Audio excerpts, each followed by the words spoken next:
Yo, what's good, y'all? Back with another video. So this gonna be a quick video on how to do a neck taper on a 360 waver. So obviously you want to make sure your clippers is clean before you start any haircut. Starting with the lever close, we're gonna create our first guideline going up about 1 inch. Some people start their guidelines like right below the ear, but with wavers, you always want to make sure you set your guidelines like really low. Next, we're gonna start our second guideline going up about 1 inch with the lever all the way open. And keep in mind to use light strokes when creating guidelines so you won't set any harsh lines, so it won't be hard for you to take it out when you start the blending process.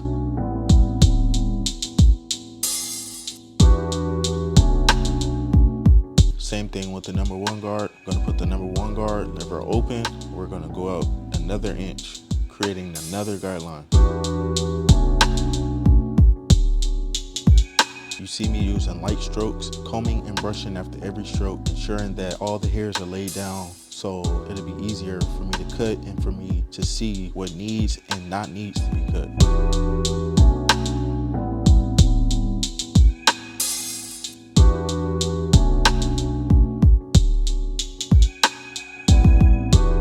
Close the number 1 guard all the way to knock that bottom line out, and as you can see by me using light strokes, it's easier for the lines to come out rather than me setting the guidelines in like really harsh, and all that's going to do is make it harder for you to blend that line out. So use light strokes.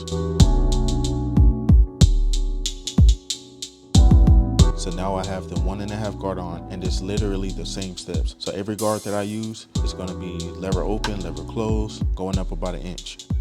And don't forget, use light strokes. You gotta be gentle with it. Let the clippers do its job. It's gonna do its job. You don't have to push all hard.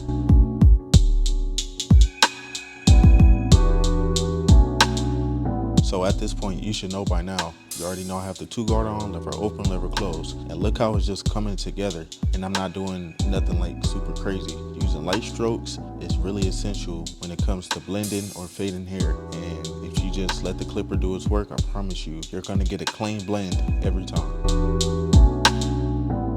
When you're down to the last guard that you're gonna use, always make sure that you do cleanup work, cleaning up any dark lines or dark spots or dark marks that you see in a blend. And if you made it this far in the video, I really appreciate you for tuning in. I thank you for watching this video. Make sure to give it a thumbs up, leave a comment. If you have any video requests, leave it in the comments below. Until then, I'm out.